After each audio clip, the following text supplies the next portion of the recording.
like 6 o'clock, is it 6? Okay, yeah. Sorry. Welcome, everyone. I will call to order the Blythewood regularly scheduled monthly town council meeting in the manor. Today is Monday, August 28th, 2023. The time is 6 p.m. Ms. Durst, will you please call the roll? Yes, sir. Councilman Brock? Here. Councilman Bowman? Present. Councilman Griffin? Present. Councilman McHenry? Present. Mayor Franklin? I'm here, thank you. Quorum is established. Ms. Durst, where's the notification and posting of this meeting agenda executed in accordance with state law? Yes, sir. Thank you, ma'am. Council members, before you is tonight's agenda. Be looking to approve the agenda. Make a motion to amend the agenda and move item 4, executive session, to the back. There's no need to keep these people here during that. Second.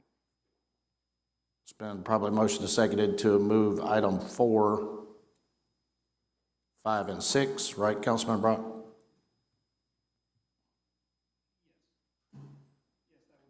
To the end of the agenda. Any discussion? All in favor signify by saying aye. Aye. All opposed? No. No. Ms. Durst, let's call the roll, please. Yes, sir. Councilman Brock? Yes. Councilman Bowman? No. Councilman Griffin? Yes. Councilman McHenry? No. Mayor Franklin? No. So do we have a motion to approve the agenda? So move. Second. It's been probably motion seconded to approve the agenda as presented. Any further discussion? All in favor, signify by saying aye. Aye. All opposed? The ayes have it. The motion carries. Let us please join Councilman Griffin tonight for tonight's Pledge of Allegiance and invocation. Please stand if you're able. Please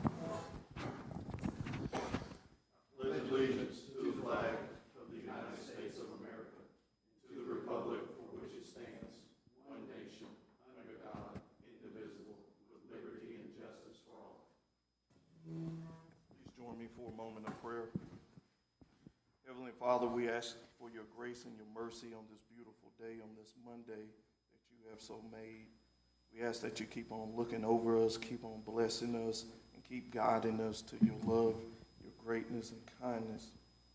Watch over us as we govern and pull this town forward.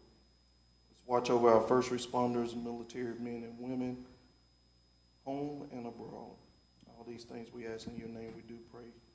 Amen. Amen. Thank you, sir. Please be seated.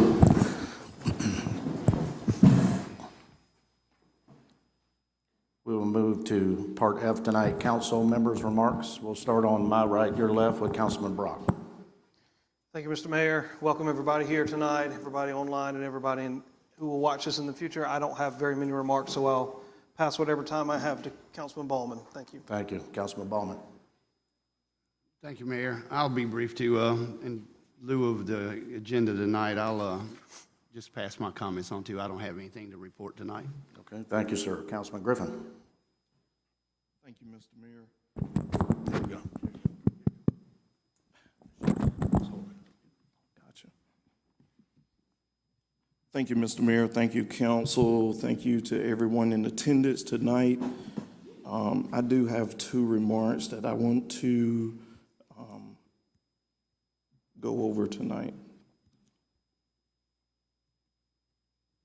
I know there's been some questioning about my past meeting attendance. It's been brought to my attention over the last few months. Some question my willingness to serve this council and the citizens of Blythewood. Some have called, email, text, and were surprised by the misinformation and pleased by the level of transparency I provided when asked, "Where are you?" Let me tell you where I've been. I'm a full-time employee of Fairfield County, where I serve as a Deputy Director of Emergency Management /911. As of today, I'm currently listed on military leave. Just as many of us who have served in many capacities in our lives, I too serve. I also serve this country as a reservist for the FEMA, the Federal Emergency Management Agency, which is under the Department of Homeland Security. Not to bore you, but you know the Homeland Security's mission is basically protecting the home front. FEMA's mission is helping people before, during, and after disasters with core values of compassion, fairness, integrity, and respect. For those who may not be aware,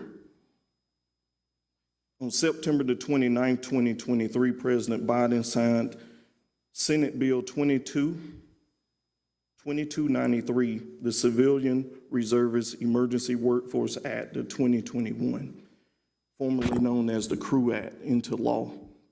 The CREW Act extends protections under the Uniform Service Employment and Reemployment Right Act, USERRA. The Federal Emergency Management Reservists to the Federal Emergency Management Agency, who reservists are deployed to major disaster sites.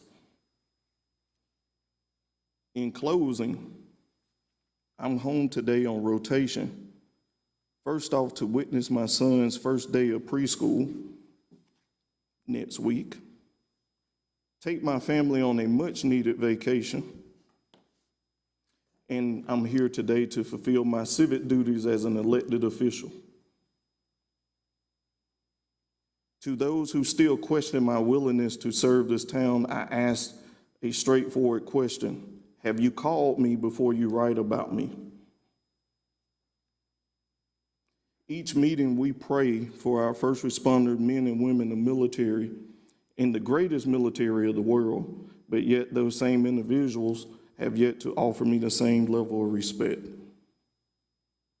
A few months ago, I said in a meeting pertaining to the virtual meetings, it's cool when they do it, it's a problem when I do it. And yet it was voted down 3-2. While some members enjoyed the luxury of virtual meeting space while on vacation and away on work assignments,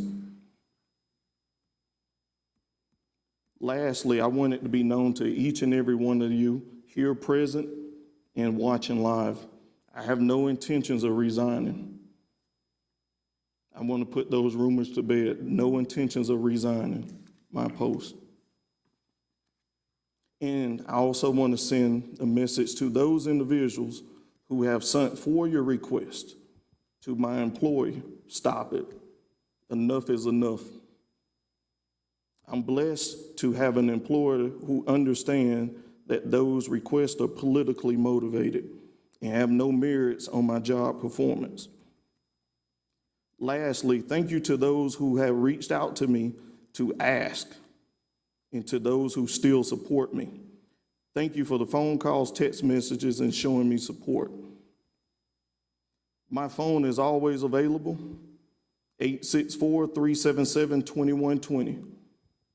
I will answer the phone. If I don't, I will make every attempt to call you back or text me. I'm honored to serve, and I look forward to serving you all in the continuous future. My last comment is I do want to show a level of respect to my friend, our state senator representative, John Scott, who passed away recently. A good dear friend of mine's mentor. I will miss the Sunday phone calls from him to tell me, you're doing bad, son. You need to do this. A true friend will never just tell you you're doing great. A true friend will shred you apart in every attempt to rebuild you. And that's what he did for me. So to the Scott family, I want to tell you that he will be missed by me. As the days move forward, the Sunday phone won't ring anymore, but I know he's still with me in each and every step and decision that I make. And with that, Mr. Mayor, I yield my comment. Thank you, sir. Councilman McHenry. Thank you, sir. Again, I will yield due to the length of the agenda. Thank you. Moving to mayor's remarks, I'll be brief as well. We're having some bad weather coming this week, so I just ask everyone, please help your neighbors, make sure you have all your essentials. We had a severe lightning strike last night near Blythewood. A lot of us lost our internet and it's still down. you'd be surprised on how much you rely on that internet nowadays. So just be careful. Make sure you get some food source water ready in case we do lose power for who knows how long. But with that, we'll continue tonight. Thank you all for being here, and thank you all for watching at home. We will turn it over to Mr. Williams for the town administrator report. Sir. Thank you, Mr. Mayor. Just a couple of things. The Doco Meadows Park Master Plan, we received the 5 submittals for the consultants and narrowed it down to 3, and the interviews will be conducted this Wednesday by the committee. And secondly, the Planning Commission had to reschedule its workshop on the zoning ordinance rewrite, and it's now scheduled for this Thursday, August 31st. That's all I have, Mr. Mayor. Okay, sir. Thank you. Council member questions? Okay, moving on to part I tonight, approval of the minutes from the Town Council regular meeting of June 26, 2023, and the Town Council special call meeting of August 7th, 2023. Do we have a motion to approve or amend? Motion to approve as Second. presented. It's been probably motion and seconded to approve the Town Council regular meeting minutes from June 26, 2023, and the Town Council special call meeting minutes from August 7, 2023. Any further discussion? All in favor signify by saying aye. Aye. All opposed? The ayes have it. The minutes are approved. Part 2 tonight is a public hearing. Part A, ordinance 2023.010, an ordinance adding section 153.006, Town of Blythewood Code of Ordinances to adopt stormwater ordinances of Richland County. Mr. Williamson. Thank you, Mr. Mayor. So this is the public hearing for the text amendment, but I can go ahead and explain what this is. This is as we're moving towards a formal agreement with Richland County, this is part of that to adopt the stormwater ordinances of Richland County. And in the next month, hopefully, we'll come to you with the full agreement that'll have to be approved by both town council and county council. But the purpose of this ordinance is just to adopt the Richland County stormwater ordinances. So we have that in place moving forward. Okay, thank you. Any citizens wishing to speak during this public hearing? Okay. Seeing none, hearing none, I will close the public comment section and move to part 3 tonight, legal report, part A. Maynard next, an update to the town regarding a lawsuit with MPA Strategies. Mr. Williamson. Thank you, Mr. Mayor. Legal counsel, Mr. David Black from Maynard Nexon is here to provide this update. Welcome, Mr. Black. Thank you, Mayor. David Black here on behalf of outside counsel for the town. First, congratulations. I understand it's Dr. Franklin now. You've got your PhD from the War College, so congratulations. You got me on that one. Thank you. It was at Columbia International University, but thank you very much. That's phenomenal. Good job.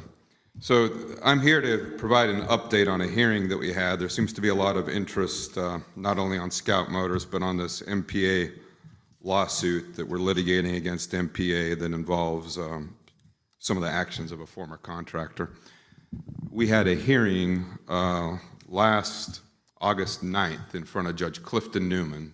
Judge Newman's a well-respected judge here in South Carolina. As most people know, Judge Newman's also the judge that has done the James Brown estate as well as the Murdaugh trial. So we're before a very fair, impartial juror. The motions that were before Judge Newman was Ms. Hunter, MPA Strategies, motion for summary judgment. That would be to dismiss the town's counterclaims against Ms. Hunter. That motion was denied. I'm pleased to report that was denied, so that all of our counterclaims against her go forward. The important point is that he made a finding that she should be sanctioned, and that's for discovery abuse. And what that means at the appropriate time with trial, we'll be making a motion to recoup our legal fees, as well as the motion to compel and the costs of this action. So anything related to Ms. Hunter in this lawsuit, we will have an order from the court shortly that when it comes to trial under the civil rules, because she destroyed evidence, she will be held liable for that, and the trial judge will look at that. So the costs of this action, I want to be clear, are costs that will be recouped from MPA and Ms. Hunter. We'll be making a motion for that, and we will have an order shortly entered from the Honorable Judge Clifton Newman. Thank you. Thank you. Thank you. A good segue. We go into executive session. We can talk about it there. Go ahead, but please. Okay.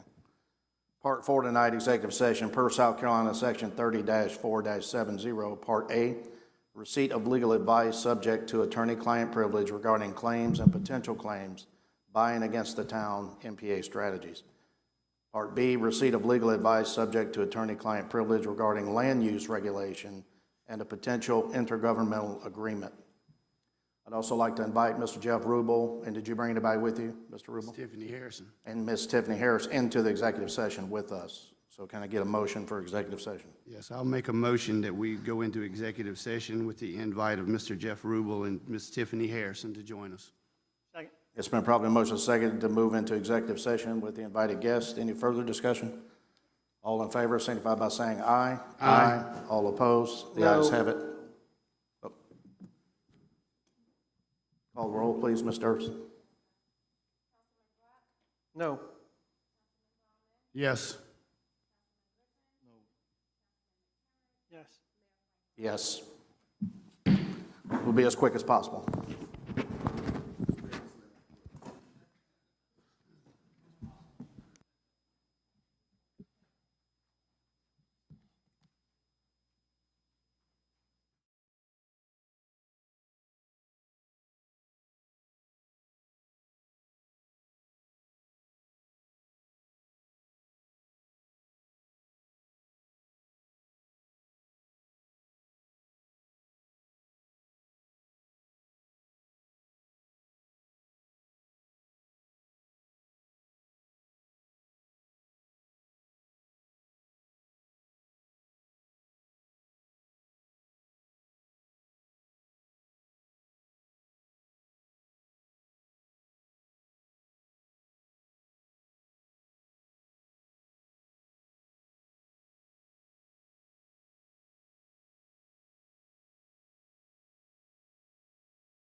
Okay,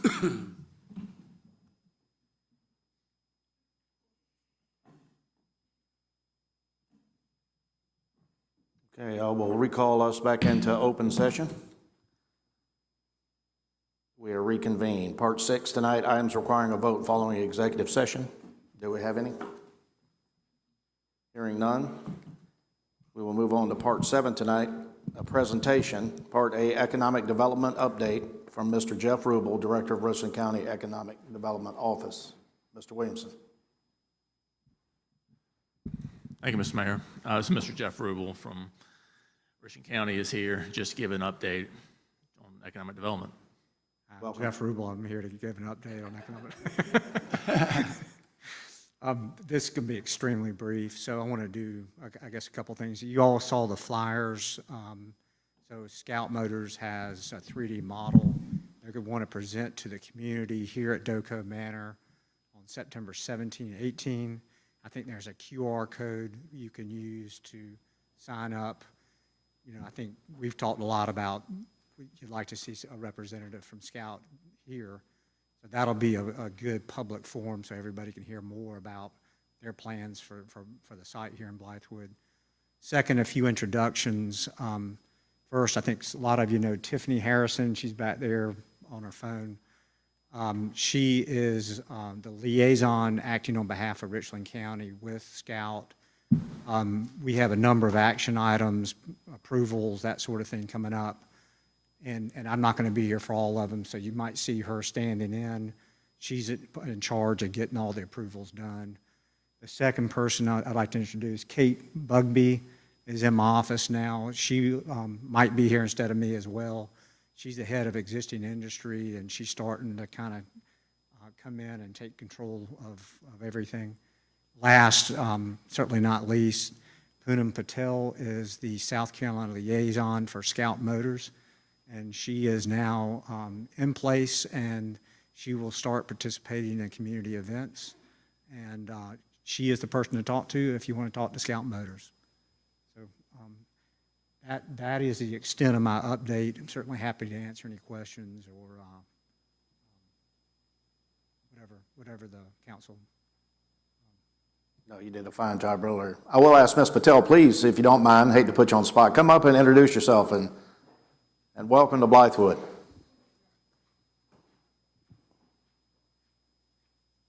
Good evening. Thank you for the opportunity to present. My name is Poonam Patel. I'm the new South Carolina liaison for Scout Motors. Personally, I've been born and raised here in South Carolina. I've always had the pleasure of calling the Midlands my home. Lived in Camden until I was 12. Of course, gotta love the Carolina Cup. Had the pleasure of going to that this past year. It was beautiful. Moved to Lexington, went to middle and high in Lexington, and then went up 77 and graduated from Winthrop University with my degree in business administration. Followed by that, and got an internship in Columbia, and have been here ever since. So I'm excited to be here, and I'm excited to work with all of you. I call you neighbors and friends, and I hope that one day you'll say the same of me. Welcome. Thank you very much. Thank you. Thank you.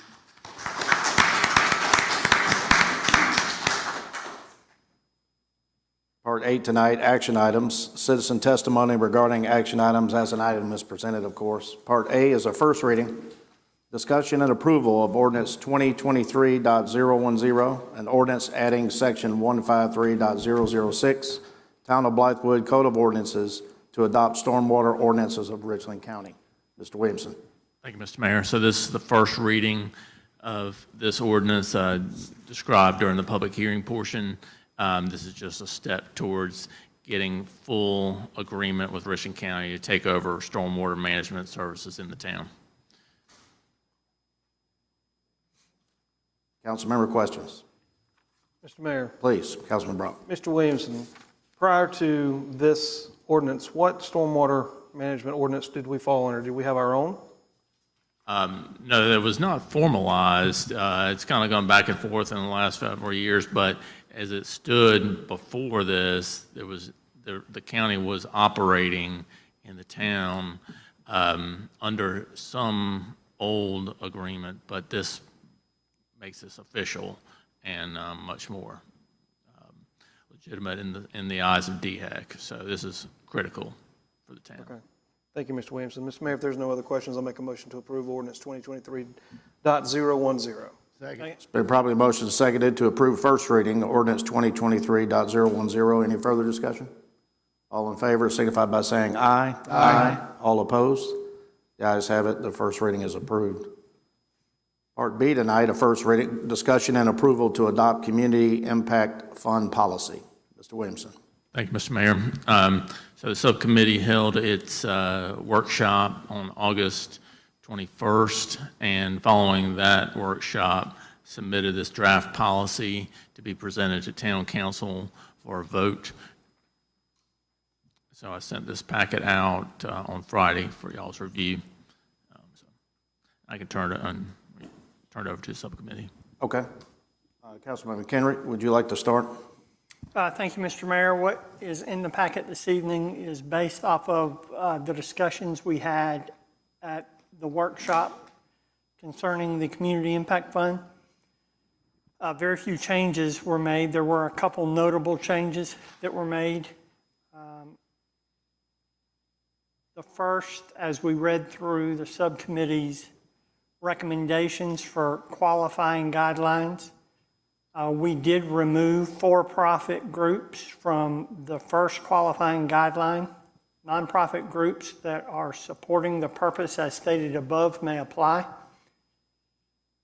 The other notable change came to us via email from our town attorney this afternoon. And if you can scroll down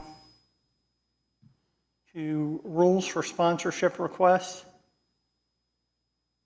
the second bullet point there, recipients must use the awarded funds to benefit the town of Blythewood. We would like to replace that with wording that our attorney recommended, which would read as follows.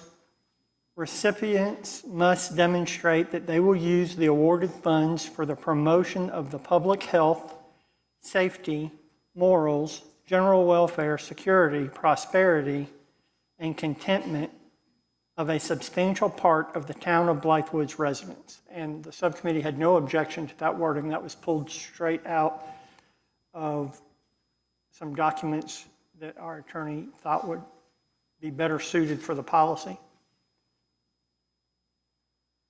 So I also want to note that we felt it important to hold the workshop so we could hear some of the concerns, both from council and from citizens, and we certainly appreciate the people who are here for the workshop, and many are here again this evening. It's not an easy policy that's before us tonight, but I believe, and I don't want to speak for Councilman Bachman because he was the counterpart of the subcommittee. I believe it's necessary to get the town in a better spot to utilize the funds that are coming into the town without discounting the importance of any single group, any single organization, or any single effort by those organizations to better the town of Blythewood. I want you to hear, we're not questioning that. Blythewood is a special place to live. It's a special place to raise your family. This council is charged with doing those things through, and we've talked about the buckets of money, resources the town has, H-Tax, A-Tax, SAT, and now we're talking tonight specifically about general fund.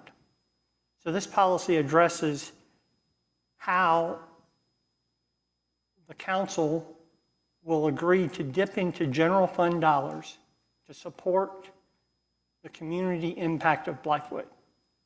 So these are unrestricted general fund dollars, which through action of this council can disappear in a couple budget years. Less, one budget year if we voted on it, but as we purchase and improve properties, those general fund dollars, unrestricted, that's the bulk of the money the town has to play with. So I think it's important that it was important to Councilman Bachman and myself that everybody sitting out here hears what we're saying. It's not to the detriment.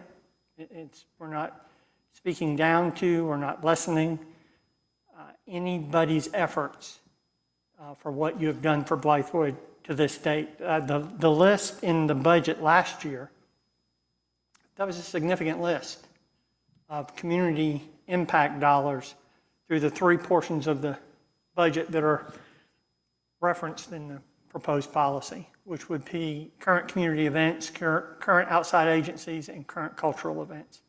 And those three categories also don't tap into the numerous HTAX, ATAX, SAT fund requests that were not funded through this year's budget. So a lot of that rehashes what we talked about at the workshop, but the proposed policy is before you. And Mr. Mayor, between Councilman Bachman and myself, we can answer questions or try to. Okay. So as I see it, Councilman, correct me if I'm wrong, so we have 19 organizations here that we have in some form, fashion, provided funds from the town, whatever pot they came from, to provide community events and services. But they no longer qualify for HTAX, ATAX. So therefore, the policy is setting forth some amount of money for these groups to apply to continue doing the things they've been doing in the past. Am I reading that correctly? I would agree and point to Carol, I don't know where you are, yeah, rules for appropriate. So, and we mentioned this when we were doing the HTAX, that council knew all along we were going to have to tackle this. So the subcommittee has done our best to do that. What we're recommending is for the amounts for first year events to be funded at $7,500 for those applications that are accepted. Second year community impact funds would be funded at $5,000 for those accepted. Organizations are capped at 15. And you see the last one there, the groups or organizations may only receive event funds from one of the following: HTAX, ATAX, SAT, or CIF.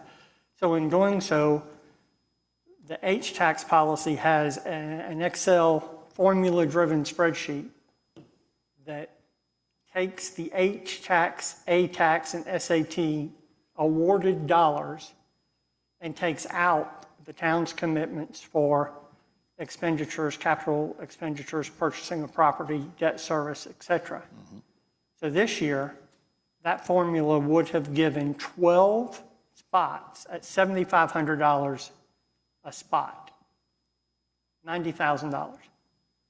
So we're saying that $7,500 that we didn't give that away. We didn't have enough qualifying applications to give that away.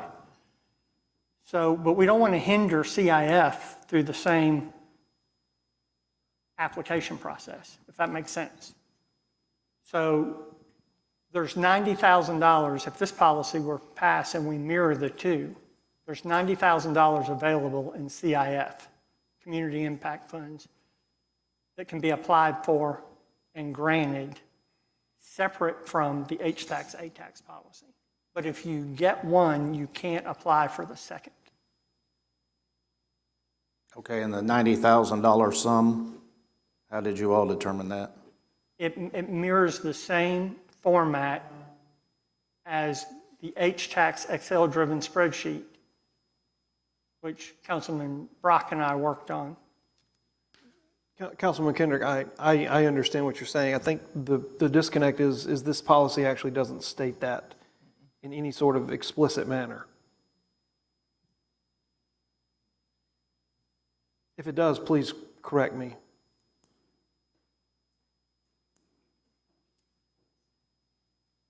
Mr. Williamson,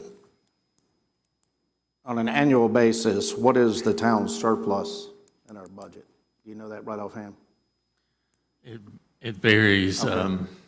So it has varied from, I think, around 90,000 to a few hundred thousand.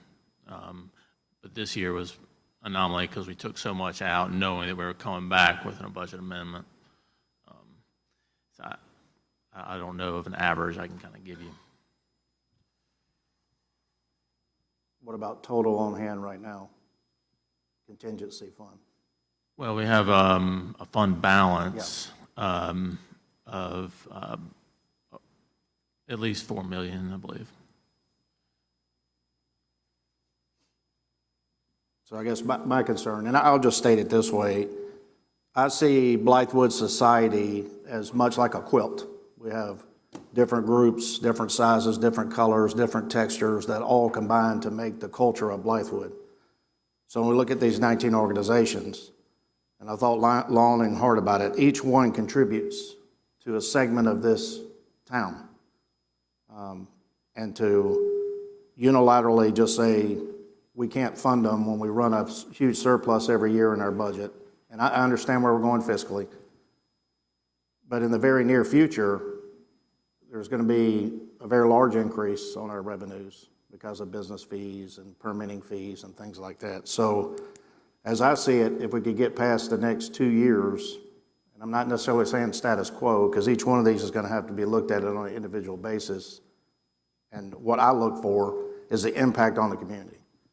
Are you drawing hundreds of people out? Are you drawing people from out of town? And I don't want to get in the argument about license plate tags and where they're from, but the bottom line is we're providing a benefit to the citizens of Blythewood, which makes us unique. So I do see merit in all of them.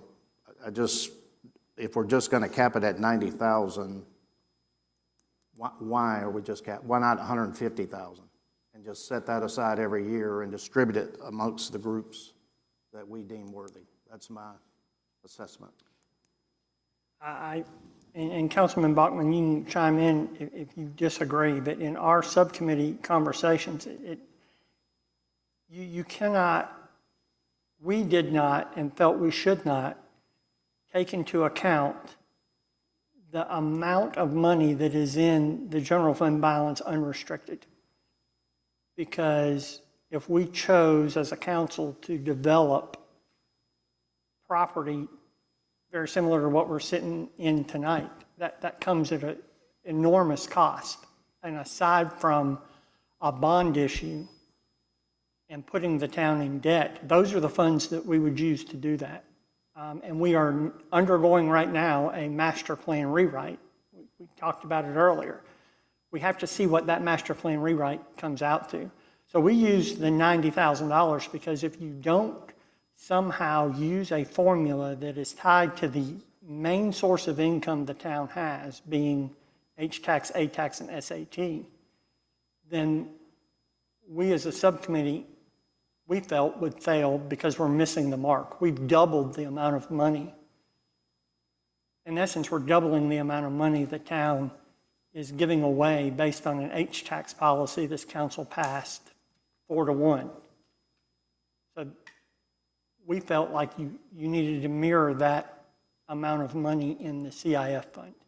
Otherwise, there's no stopping it, which is what we were dealing with to begin with. The list, anybody can look at this year's budget, and the list of organizations and amount of funds that the town spent through cultural, civic, CIF issues, it is a large sum of money. So we took the marching orders given by Mr. Mayor, and brought back the policy. No, I'm not critiquing at all. Don't get me wrong. You've done great work. You and Councilman Bowman did fantastic with this because we have to shore it up. And I agree with Councilman Brock's comment. There should be a finite number listed in here so that we're held to that number. And then we have to make the tough choices on if someone asks for $10,000 for an event and we can only now give them $6,000, that's what we got to do. I get that. But to me, just 90,000, how many events will go away? I don't know. The answer to that question is none. Okay. Because we asked in our own town hall meeting prior to the hospitality and accommodations policy, show of hands, how many events will not happen if your funding goes to zero, and not a single hand went up. So we had to operate under the position that every event will happen regardless of town funding or sponsorships. And I think Councilman Kendrick would agree with that statement. Yeah, absolutely. And not that it's, I would agree with that statement. I don't think it's quite as black and white as that, because certainly it's harder to pull events off, but I think they'll all happen. No one stood up and said they wouldn't. There's also, Mr. Mayor, a shift here, and Councilman Bachman and I discussed this at length. And I'll use the Historical Society and Museum here as an example. The town has, at the Chamber is no exception, the town has relied on the Historical Society and Museum for Veterans Day. And they've done a yeoman's job for our Veterans Day celebration, our Black History Month celebrations that surround that. In the corrective action here, yet the town does the rockin' red, white, and blue Independence Day. So when we step back and look at these events, clearly Independence Day serves the country's celebration equally as much as Veterans Day or Black History Month. But the Historical Society and Museum has never been tasked with pulling off that event. That's a town event. So in this scenario, the town would be responsible for these events and open it up for the Historical Society and Museum, certainly to undergird the town with the expertise that they've run these events with for a number of years. But it goes back, Mr. Mayor, what you said a few minutes ago. It's cleanup more than, it's cleanup, redirection, and certainly reduction as much as it is anything. The $90,000 that we can certainly put in this policy, that was the guideline we used. And actually, we referenced that in the HCHACS subcommittee when we were presenting it, which is, I believe, was your reasoning for appointing the subcommittee. We knew this, and I'm going to call it a collision course. We knew this hard decision, this second hard decision was right around the corner. And we approved the budget. We stripped everything out of the budget waiting for this policy. This policy was not easy to arrive at. I go back to my comments earlier, and I think everything benefits Blythewood. We're not belittling or demeaning anybody's events or efforts. But this goes a long way to setting guidelines and trying to adhere to those.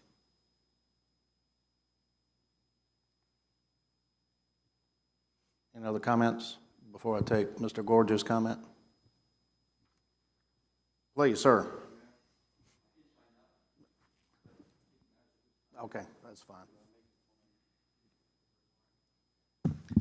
Hope you can hear me okay. Malcolm Gorge, 219 Winding Oak Way for Blythewood Historical Society. Mr. McKendrick, thank you for your resume and summary. You answered one of my questions I was going to raise tonight. But let me try and be as clear and transparent as I can possibly be. We're currently waiting on information for the budget amendment, whether or not we will receive operational funds from the town under the SAT allowance. If we do not receive those funds, the future of the museum is in serious jeopardy. We're having to exist using our reserve funds. We're a museum. We don't have huge reserve funds, so we rely upon the satisfactory conclusion of our grant requests that we put out each year. So we put out grant requests to the town, we put out grant requests to Richland County. Richland County declined our request. So we are currently without any grant income from anyone. So chances are that the museum will not be open for Veterans Day. The museum will stay there. We will convene and try and find some way of generating sufficient funds in order to keep our doors open, which we are committed to doing. But as we stand at this moment, we've got maybe 2 or 3 months worth of funds to keep going. So that's the first thing. The second thing is this mixture of HTAX, ATAX, SAT, and CIF is very confusing for us to figure out quite when all these funds will or will not be available. Is the CIF proposal going to be applied retrospectively or for the next financial year from, what will it be, 24 to 25, which is what I thought it would be. So the current budget amendment is crucial for us to know whether or not we've got funds for our events or funds for our operational costs. For us, it's serious. Now, there's been questions and comments raised previously whether or not those funds should be used for operational costs. In other words, salary or wages. That's a big deal for us. My understanding of the Title VI, which covers SAT, makes it perfectly clear to me that the funds that are received by the town can be used by organizations that have a proper tourist program, which we do. That is what we do. That is what we are. We cannot have an activity without people, and that person is Margaret. And you know, we can't keep paying for her wages or for her presence, which is vital, using our diminishing reserves. So we understand what you're saying. We understand that what's gone in the past is the past. We've got to look forward to the future. But it's going to take time for us to refigure our whole approach to grants. So maybe you don't realize this, or it just wasn't apparent, but grantors typically run on an annual cycle, and you apply 6 months or more ahead of the time when the grant funds will be released. So you apply for the grants, you wait for 6 months before you even hear whether you'll be approved or not. And if you're not, then you've got nothing. So we did not know until end of May, June time that we were not going to get any money from Richland County, and that we probably were not going to get any money from the town. So we need some form of support to allow us to work together as a board and as our staff to figure out what our alternative sources of funding will be if you want to have a museum continue in Blythewood as the cultural centre that has been funded by the town for the last 10 years. I don't think I can say it any clearer than that. Well said, Mr. Chairman. Thank you.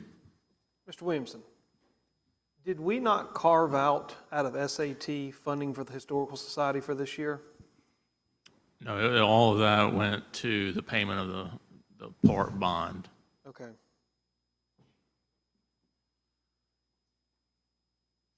Mr. Gorge, if I may, does the Historical Society and Museum receive an annual sponsorship from the town each year?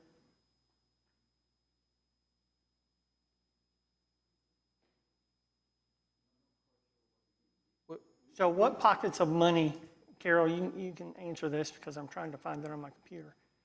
What pockets of money do the Historical Society and Museum gain from the town, receive from the town each year? Mr. Gorge, would you?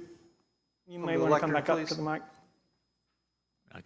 I could say that, I mean, SAT was the source of funding for the part-time employee and the maintenance, which was about 30. 6,000. And then the remaining, the cultural events came out of either hospitality tax or local And accommodations they tax. were veterans Veterans Day, Black History and third grade. Yes. correct. Yeah, and they're all currently shown as being funded through the general fund in this current year's budget.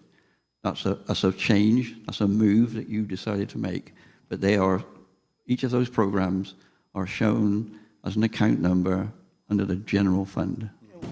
Carol, what do those total? The Veterans Day? Veterans Day and Black History Month were each 5,000, and third grade field study was 350? 300. Yeah, I think it was 300 or 300 last year, or 350 was the request for this year. Okay, so That's right. prior to being here in the subcommittee's charge and we started, we entered the current budget that we're in, 23-24, with a lot of requests. Not knowing where to place those requests, whether it was an outside agency, the Historical Society, or any other. Waiting on the subcommittee's proposed policy, we stripped all of those out of the budget. All of them. They're all zeros. So we are going to come back with a budget amendment to fund the appropriate categories that if we approve this, it would dovetail into who applies, what are we funding for 23-24, then the application would be for 24-25 moving forward.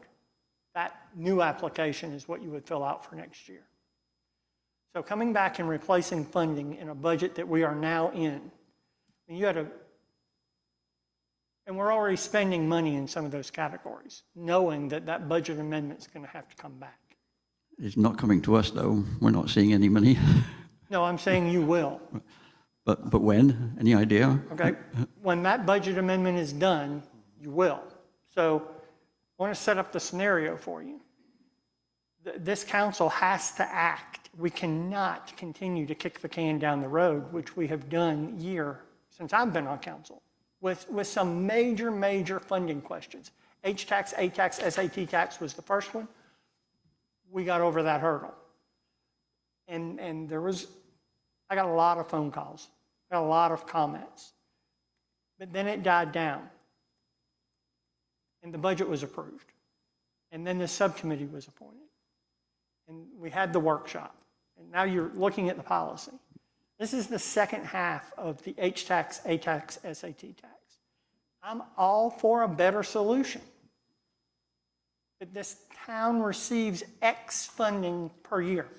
$36,000 comes to the Historical Society and Museum for a part-time employee and maintenance. And in the subcommittee's judgment, that's too high. It's just too high. Then you have other organizations come and say, we want a part-time employee. And we're going to show you how we bring tourism to the town. That would be the Chamber of Commerce. So we either are tasked with starting to fund part-time employees for those nonprofits that deem themselves tourist-related, or we have got to put a policy out to help some of these organizations stand on their own. And that budget amendment this year is going to be a bridge to get us to next year's budget. But something has to start going the other way. There was a request for $50 more for the third grade field trip. No one requests less. So as H-tax grows, and to Councilman Brock's point, we need to put it in this policy of how we're funding it. But as H-tax grows, so does the pot of money that we can give away in community impact funding. All while the organizations and events that take place in this town start to stand alone. And the Historical Society and Museum is very unique in that. But then when you take, and Phil's here and Buck's here and people are in this audience that do events. When you take, and we heard, events take all the risk. That is true.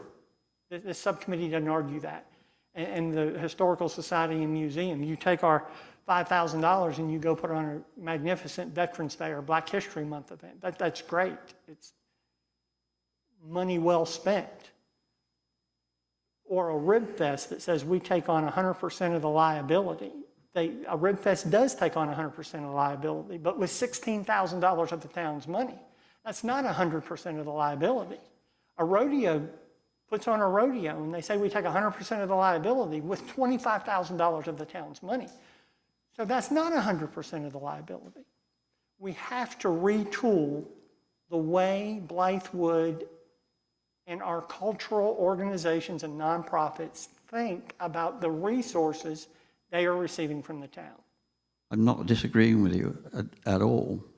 It's too complex to, Well, you sat in this seat before. I know, but the decision-making seemed to be a lot simpler somehow. But that's in the past. Well, that's because they never said no.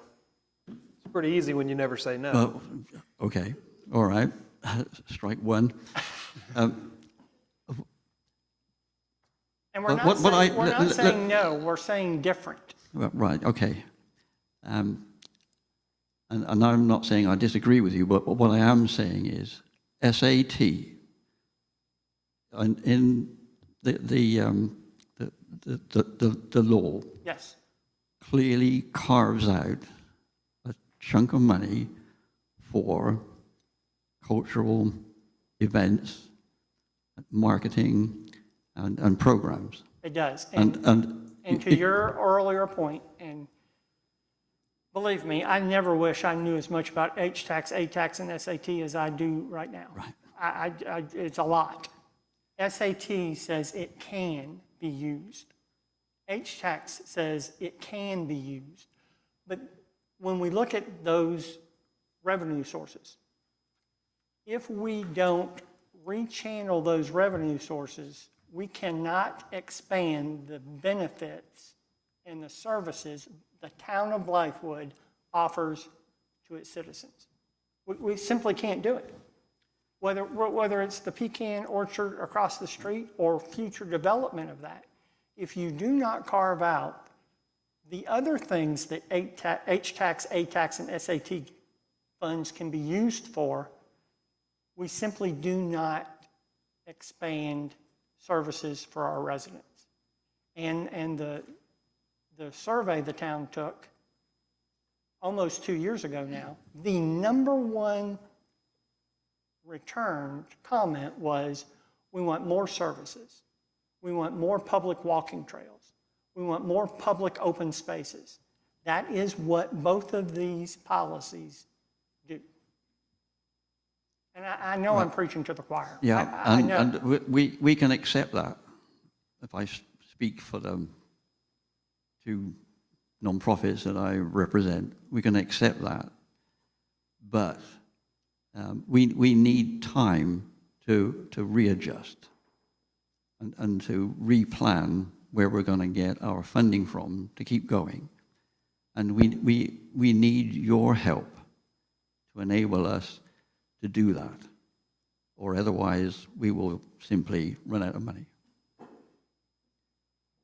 And I can't say it any fairer than that, and you've made your point as fair as you can. So, And I certainly thank you for your comments. I don't know where or what else I can say. I think the title says that the money shall be, not maybe, but we can argue about that. So, I think I'm on my own. Mr. Gorge, I do have one question. I sat silent for a second, just listening and catching up, hearing my colleagues' thoughts through their process of the work that they done, the hard work they done, and policy development. Not to reiterate, I wouldn't want to do it. It's very hard. I don't want to do it, but we asked for these seats, so we're charged with figuring out the best way moving forward. I'm just listening to you, seeing the faces out here and understanding the museum still. just hearing you and understanding the museum and what a museum brings to a community, do you think moving forward that the museum, the Historical Society, would be better fit as a department under the town? That's a leading question. That is certainly the way museums are funded in other locations. And that way, the funding is a bit more certain than our arrangement at the moment. I really don't think I could speak on behalf of the board to answer that question. No, it's just something that just rattled through my mind. I'm seeing heads like, no. So I think the museum is very proud of its independence and its achievements, and the freedom to develop programs that it feels serves not only the community but attracts tourists to the town. A very short story, if I may, but just a month ago, we had a gentleman come to visit his family from California and spent like a couple of hours in the museum telling us about his family history and his career. He was the stunt double for Batman in one of the Batman movies. You just can't make stories like that up. I mean, it was incredible, and he loved what we were doing, and there are lots of examples where we do bring in people, not from just down the road, but from right across the country, and even further afield when tourists are in the USA on a vacation time. Find themselves in and around South Carolina for golf or family or for whatever reason. So we certainly do provide that service, and we're seeing like 100 people a month come in, and every one of them are absolutely amazed at the stories that we can tell and the things that we can show them. That's the true heart of Blythewood. And I mean, personally, I can't compare your organization to another organization. It is very unique in its own way, and I think it does an outstanding job in preserving the history and capturing the history moving forward. I think that's important to who we are as a town.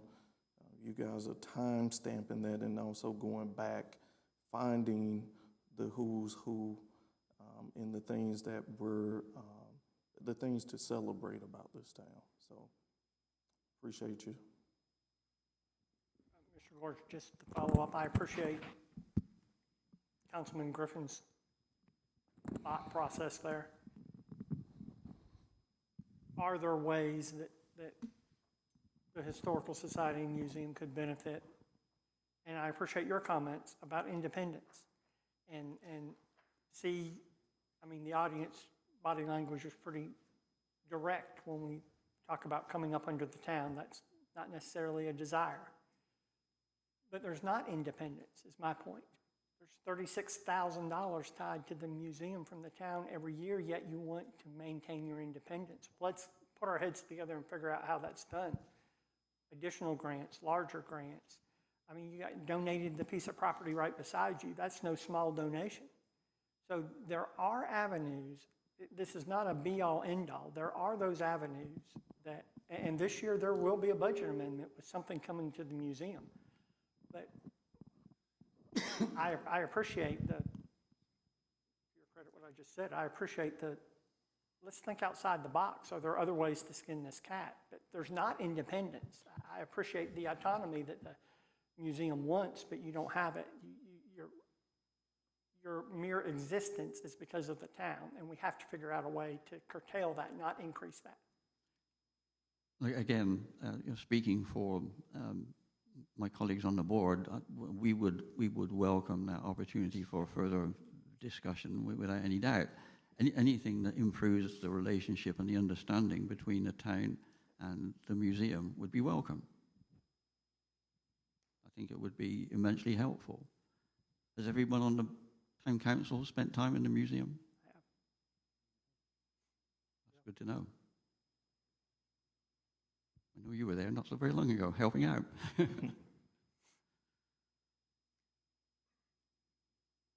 you very much for your comments. Maybe that will help us get to a more equitable solution. We'll keep our fingers crossed that you get the budget amendment out pretty sharp. Thank you, Chairman. So I think we agree in theory, it's a good policy. I'm still hung up on the number. And I did some personal math. I come up with $128,000 over the next year of these 19 organizations. So what we have to get down to, as you alluded to earlier, Councilman McHenry, is the brass tacks. You got to decide. So I'll just tell you what my thoughts are as a starting point, and then we can hammer this out, or we can decide to get another workshop or whatever. But Bingo Invitational, 8,000. If I were king for a day, this is what I would do. Range for Hope, 3,000. Blythewood Artist Guild, 3,000. Queen of the Castle, 3,000. Chris Kendall Mark, 3,000. Blythewood Child Theater, 3,000. Run with Rotary, 2,000. Red Hawks Invitational, 2,000. Parks Hutto Invitational, 1,000. Fairways to Freedom, 3,000. Blythewood Football, 3,000. Camp Discovery, 3,000. Blythewood Historical Society Museum, 24,000. South Carolina Diamond Invitational, 8,000. Fall Rodeo, 20,000. Spring Rodeo, 20,000. Juneteenth, 8,000. And I haven't decided Greater Blythewood Chamber of Commerce per Tom staff, but I did put 10,000 on here for conversation. That comes to $128,000. That's my math. There will be future applicants, as we've talked about in the past. We just have to decide, are we going to entertain that beginning the next budget workshop in the spring for the following year? But we know these folks are interested because they've either already applied and been told no, or they're waiting on our new policy to apply. But Mr. Mayor, they So go didn't ahead. apply. Councilman McHenry, may I speak? Well, just a second. Please. Mr. Mayor, they Go ahead, didn't. Councilman McKenna. They didn't apply. Well, I know they're waiting on the policy, they're waiting on the No, sir. application. No, sir, I couldn't disagree more. Okay, I promise you, when we pass this policy, you're going to start getting a flood of applications. Most of the people in this audience will fill out an application if they're here with an organization. All right, we had an open application for H-tax, A-tax, and LAT tax. Right. So if we go back to the applicants that applied for those funds, how many of those would be on the list you just read? Well, your list here says in your first presentation, all the below were excluded from funding under the H-tax, A-tax, LAT. So they did that. They were excluded because we were waiting on our policy. No. I'm sorry, the Bengal Invitational didn't apply for H-tax. Nor did Juneteenth. Yeah. Nor did Juneteenth, nor did Diamond Invitational. Right. I'm just saying that's what I would do. And I do outreach to get these groups to understand that they're no longer locked out because of a new H-tax, A-tax policy. Okay. They get sponsorships. So what is the largest amount of money on that list you just? Well, the largest event that draws the most people, aside from the 4th of July celebration, are the 2 rodeos. Okay, so. And then we've already funded Ribfest, Oktoberfest, so that's why I didn't include them, because you've already got them up here as being funded. Right, but let me go back to,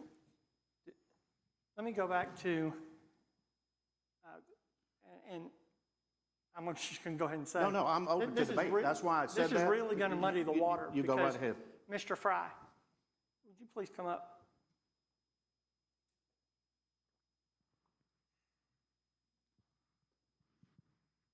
I'm going to reference you in my comment, so I think it's fair that you have a chance to rebut what I say. The Chamber of Commerce applied for H-tax through the open enrollment, correct? Through, The H-tax application period. yes, we did. How much did you apply for Ribfest? 7,500, Why? because the rule said 7,500 was going to be the max. Yeah. All right, so you've just changed the rules. No, you're, okay, maybe I'm reading this wrong. It says all below were excluded from funding under H-tax, A-tax, LAT. They What is weren't it? included, whether it was because they didn't apply or they didn't receive funding. Okay, I read that to believe they don't qualify for it, or. Or they exceeded the amount available. Or they exceeded the amount available and were rejected outright. Or some combination of those So three. then other citizens came to me from these groups and said, is there any way you can do sponsorships, which calls me to appoint you all to a subcommittee to figure out, is it legal? And our attorney said, yes, it is. How are we going to do it? I understand we have to cap it. I'm not arguing that. I'm just saying, as a starting point, that's what I would do. Now, if somebody doesn't apply, that's great. We're saving that money. But you hamstring the chamber. So then, to be fair, the chamber should be able to withdraw their HTAX application because on your list, you could potentially give them a higher level of funding. Well, yeah, because you said you can't take both. You can't take That's both and you right. can't exceed $7,500. So you have an applicant standing before you Right. that adhered to the HTAX policy, applied for two, Oktoberfest and Ribfest, because they chose out of their events, which the two leading events were, Okay. and they got approved for HTAX. But now you're saying you're going to fund the rodeo that didn't apply for HTAX Right. at a higher level. Then It's just a starting point right now. But yeah, I understand. I Do you see what I'm saying? misinterpreted what you said here. I misinterpreted it. So I see what Okay. you're saying now, but, so where do we go from here? None of these groups get anything? That we don't value what they do? And I'm not We do. I'm not trying to start a fight. we do. HTAX gave each high school $5,000 Okay, The boosters. for boosters. yep. Yeah. And through the policy that Councilman Bachman, myself worked on, the high schools wouldn't get any. Okay. They've been funded through HTAX. Again, Richland too. You want to compare Oh, unrestricted I know. funds. Yeah, I've already asked them also, and I'll do it again. But I agree. But see, did you and I talk about any of this while you were working on this? I just want to be We clear. didn't. We Right. didn't. I did not want to muddy the waters. I did not want to do a straw man and already have the decision made and just ask two more of you to vote with me. I wanted you to honor, and you did that. You did fantastic. But I just misinterpreted. I thought you were saying they were excluded just based on our policy, not on the fact they didn't apply. That's okay. But, and this is just a discussion point, how many of these will you sponsor, which you all call a community impact? It doesn't take away from the fact they're going to have a huge impact on our community. So why not sponsor and have Blythewood out there as a sponsor for these organizations, like we do Historical Society? But I'm opening up the floor for conversation. We got to make these tough choices. We knew it was coming to this.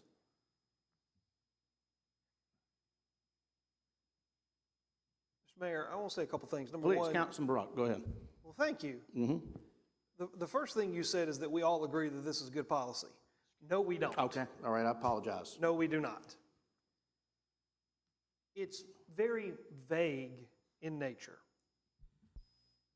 And one of my notes says it needs to be flushed out. The entire process needs to be flushed out.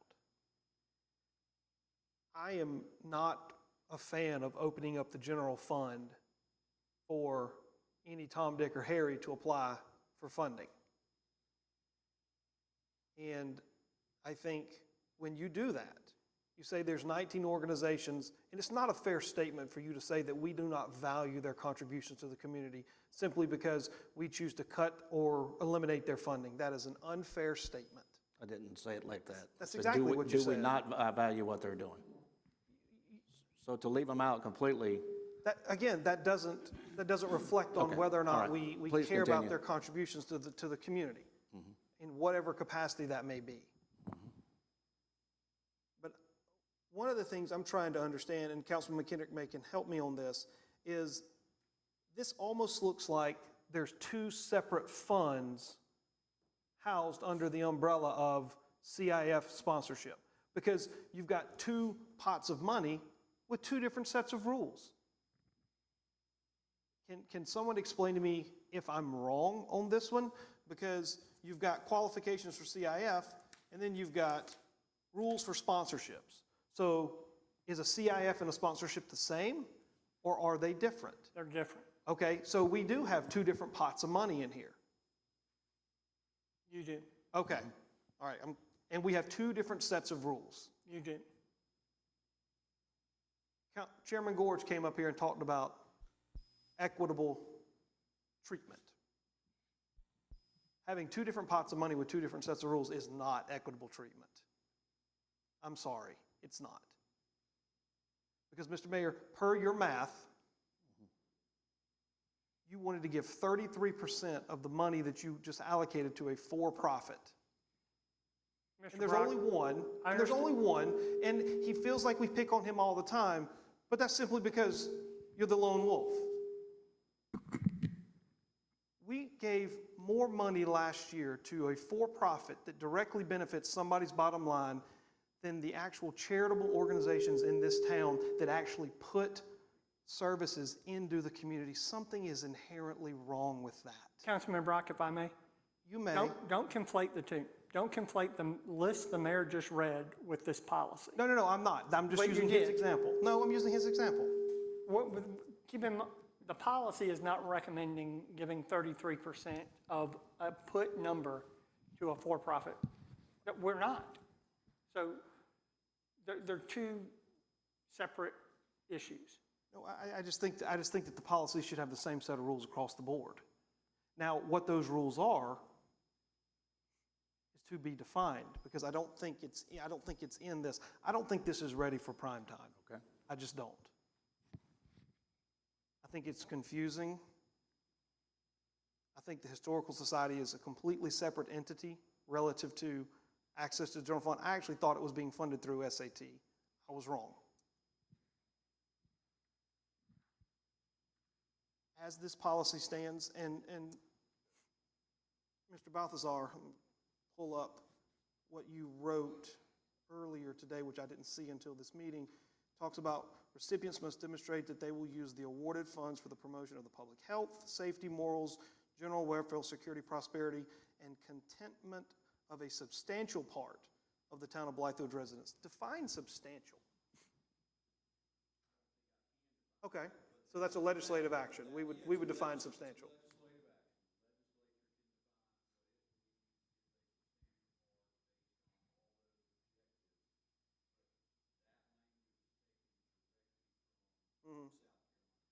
How does funding, and this is not a question for you, it's just kind of a question for the audience. How does funding entertainment substantially improve the lives of Blythewood citizens? Unless it's free, which a lot of this stuff isn't. You've got to pay to go. And I do appreciate, Councilman Kendrick, the fact that you're willing to call out the organizations that say that they take 100% of the risk. No, the town takes a significant amount of risk. We write a check, whether the event is a success or a failure, we're still down whatever that check amount was. And as you alluded to earlier, we really have one revenue stream. Now, there are some individuals in this room that would like to instill a millage. At least that's my understanding. I'm not one of those individuals. And we wouldn't have to instill a millage because, A, as our town administrator said, we operate in a surplus as long as we don't give away more money than we bring in. And now that we have a piece of swampland across the street and a beautiful 37 acres on the other side of the street, at some point, we're going to want to keep our dollars in our pocket and develop those properties. It's a great little piece of property in Hartsville. It's called Neptune Island. I think for 10 plus years, they saved all their H-tax dollars and they built the water park. And it's my understanding that they generate $4+ million in revenue for the city of Hartsville. That's pretty good. We got 37 acres. We could do that too. And it gets hot in Blythewood last time I checked. I just don't think this is ready. I think it needs some more work. And if you want to vote on it tonight, you know where I'm going to vote. I think it should be merged into one document, everything in there. You want a sponsorship, these are the requirements. If H-tax, you have to meet this requirement. Then when they apply, we decide which bucket they go to. Mr. Mayor. Go ahead, please, Councilman. So as I look at it right now, when I look at the two different rules, one of the H-tax and sponsorships, it looks like that even all of us up here can apply for sponsorships, but we can't apply for H-tax. So that's what's confusing to me, and that's what really, I wrote that question down about two different policies to ask, and thank you, Councilman Brock. I think all those rules, I'm in agreement. If all those rules are merged into one, for all of it, and some of those amounts are reduced, in my opinion. And then, as I stated, I think during budget, about the special organizations, your cultural events and things like that, which the Historical Society fall into, We just have to make a hard choice. Are we going to live up to those historical and cultural events that we asked for? You guys up here honorably served, as well as other men and women in this audience and that's watching. We like what the Historical Society has done to keep that tradition up. And I feel like that if we don't sponsor that or continue to sponsor those types of activities, for which I think the Purple Heart, that we sought them out to become a designated Purple Heart community. We got to do something to support that type of an organization. So, I mean, I'm with Councilman Brock. This is not ready for prime time.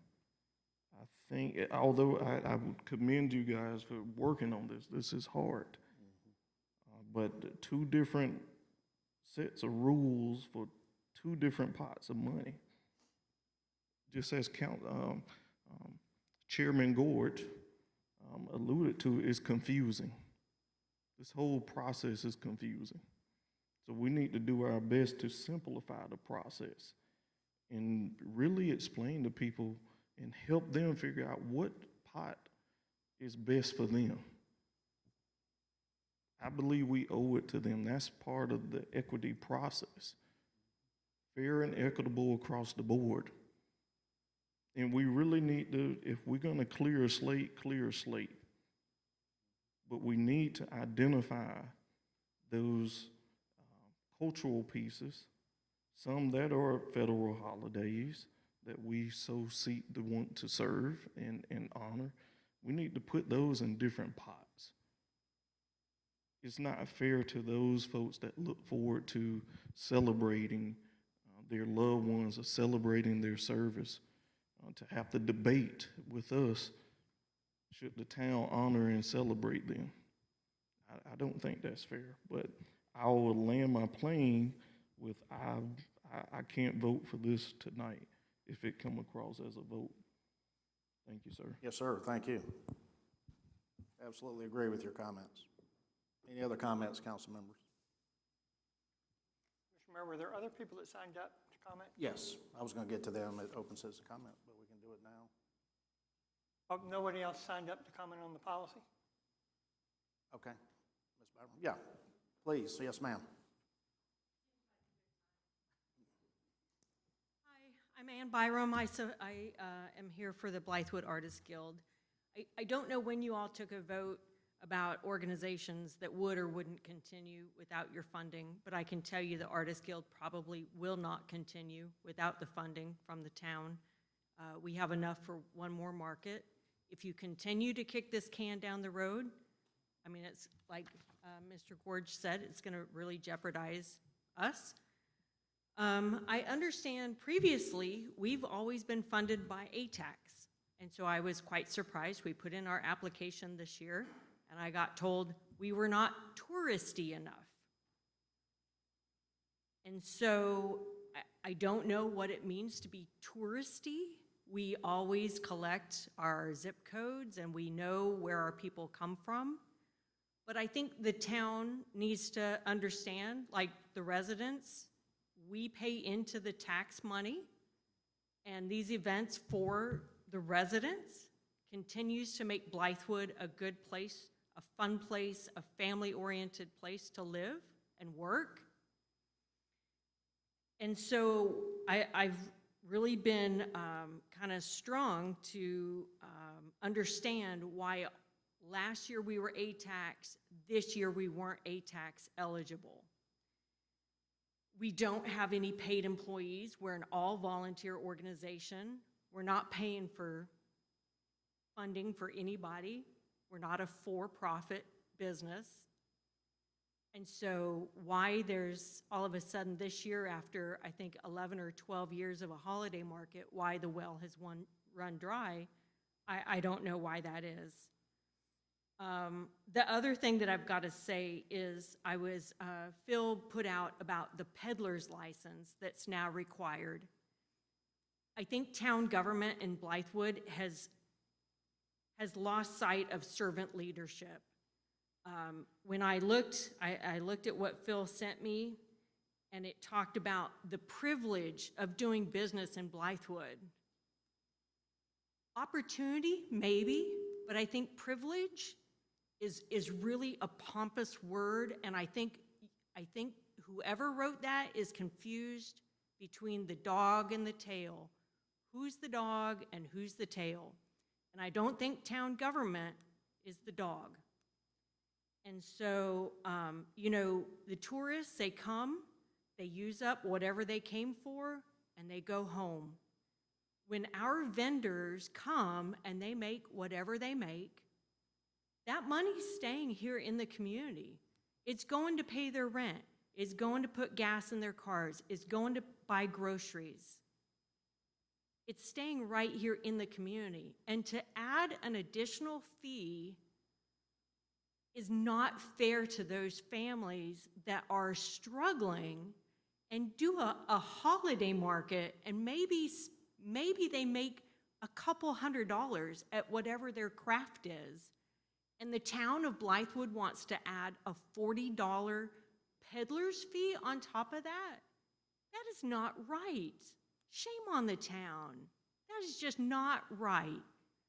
And so I'm here to support my artists, Blythewood Artists Guild, and I think we have run amok. As a citizen that doesn't care anything about Blythewood politics, I've got to tell you, I don't think Fort Jackson should get money. Centennial Park, they can raise money. We're both retired Army, so I'm not speaking, I'm a DA civilian on Fort Jackson. Big Red Barn, a for-profit business, I gotta say, they shouldn't get money. Sorry. So, those are my issues. I hope that you will not kick this down the road. And if you have to get a good policy, do it quickly. I mean, I exchanged emails with Mr. Williamson, like, hey, is there any word? Hey, is there any word? No, maybe August, maybe September. Like, holy cow, how long are we gonna do this?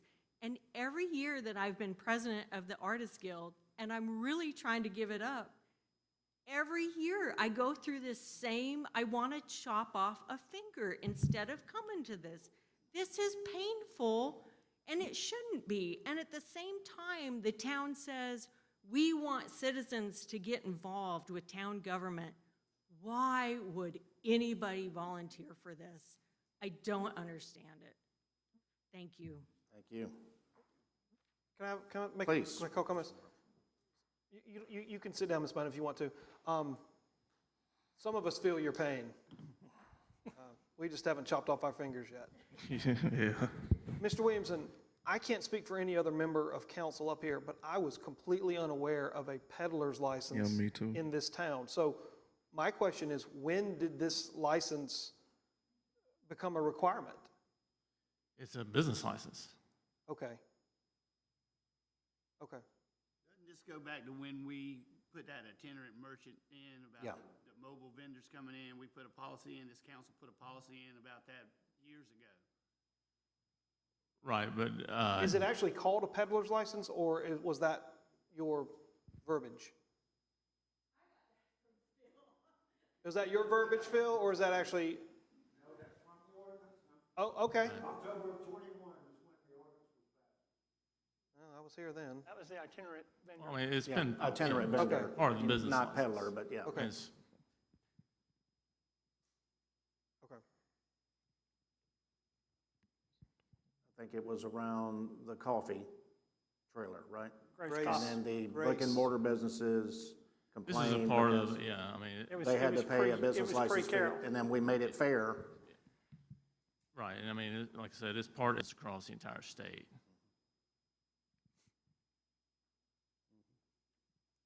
But if the council would like to pay a business license, the vendors. Well, Mr. Williamson, I have a little bit of experience dealing with the Department of Revenue at my particular event.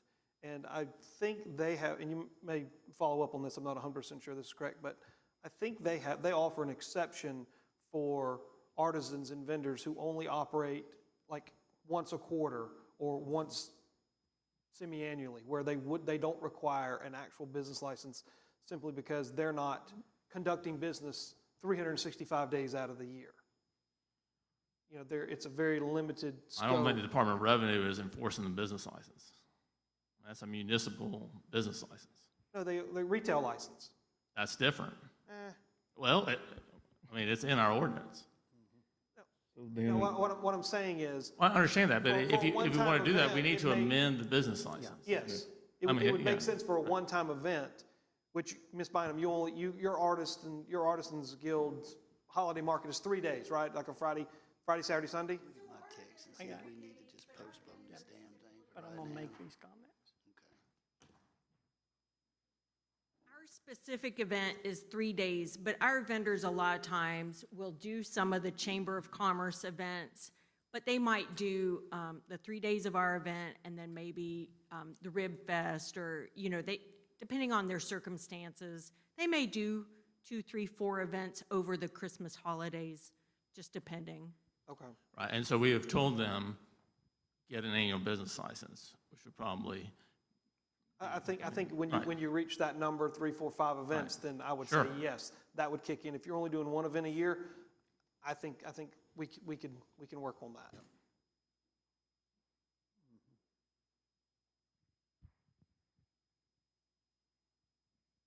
September 11th, we can talk about that too. So now there's 3 things we're talking about. Keeps getting bigger. Yeah, I know, exactly. Well, yes, I do. I was gonna, Mr. Fry?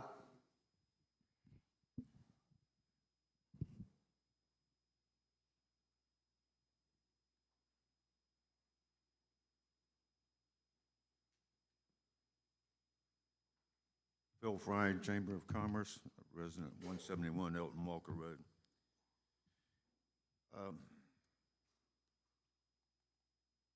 We have kicked this can way too far down the road. And empathize.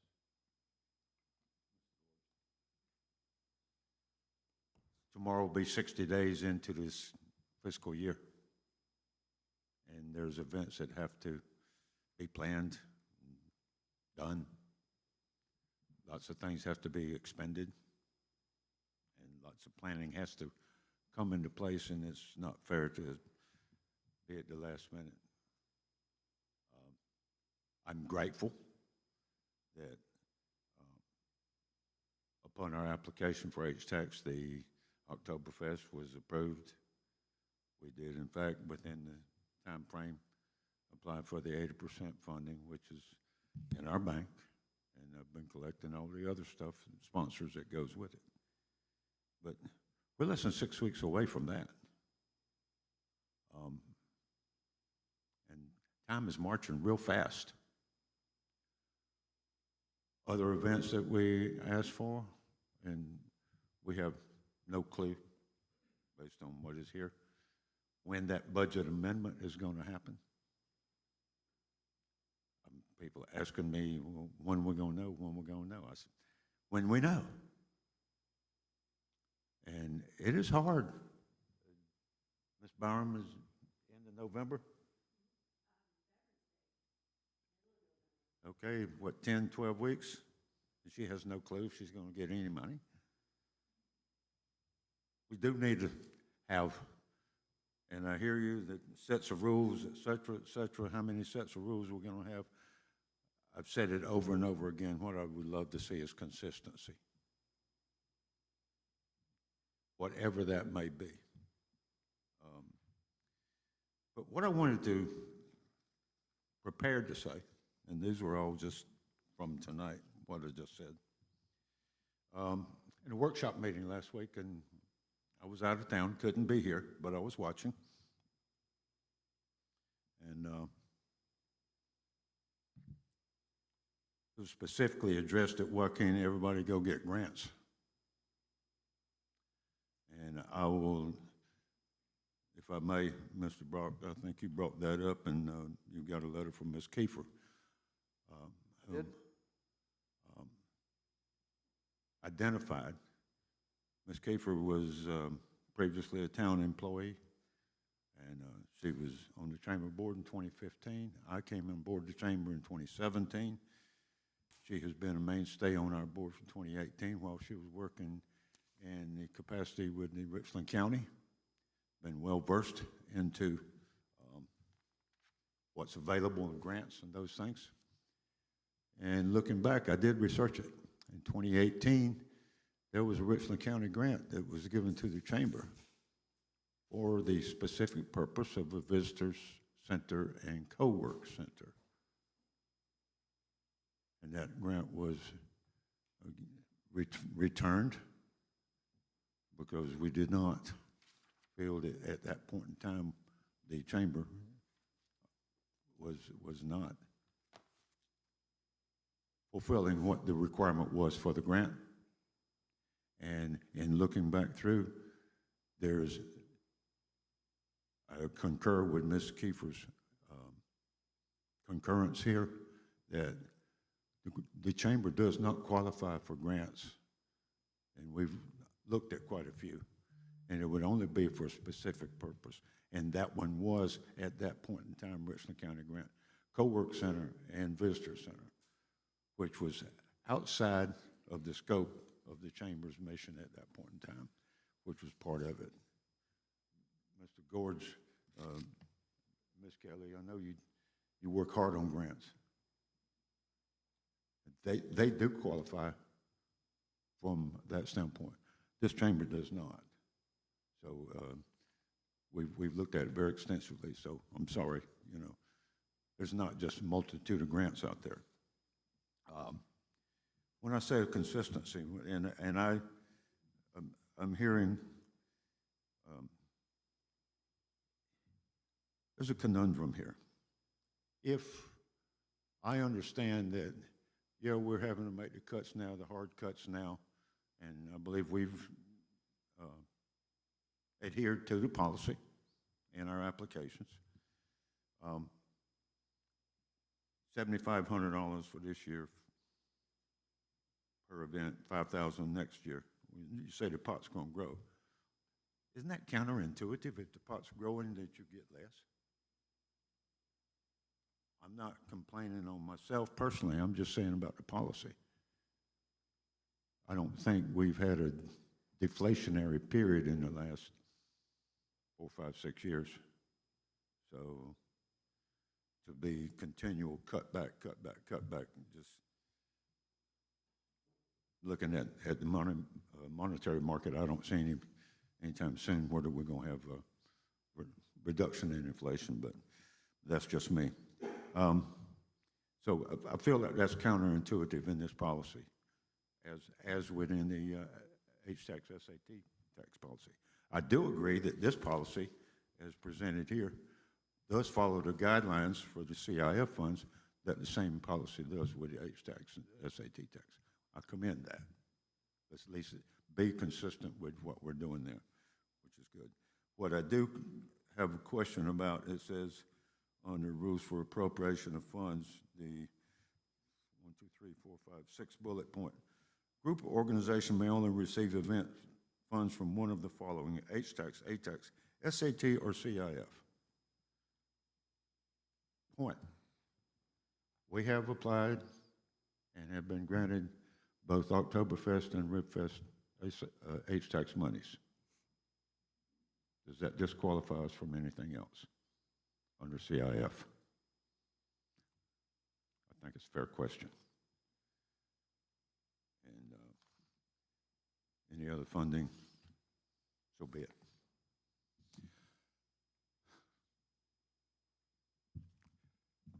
We can't wait too much longer, guys. People have to know. The question was posed when you guys were in executive session. Cross-Kendall Market was the thing. Christmas parade. We applied for funding for both of those. Are they going to happen? Pardon my French. Damn right they're going to happen. Whether this town funds them or not.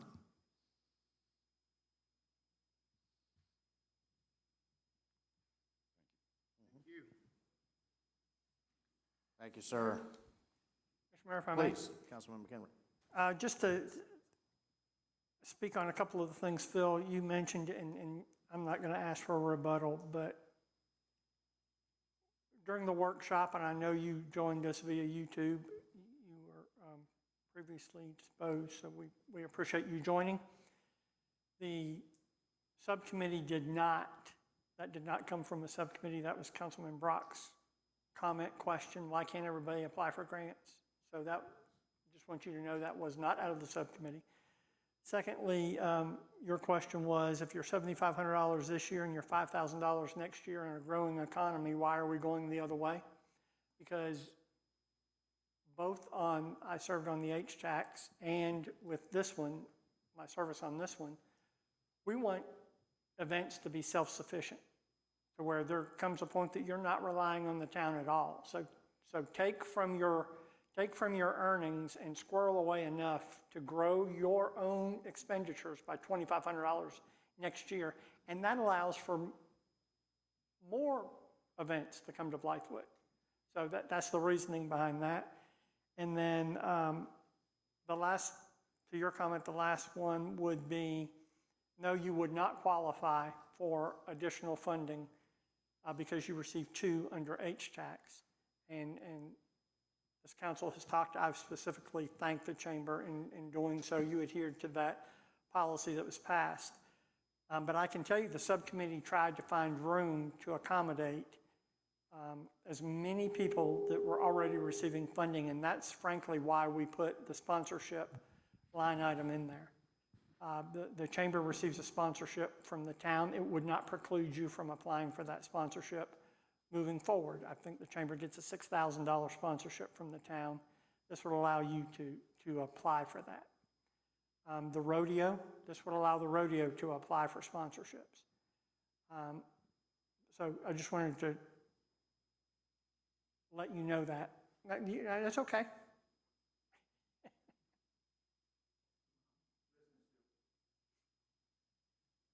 So the HTAX funding that was granted for the Oktoberfest and for the Ribfest does now preclude any funding for Christkindle Market and or the Christmas Parade.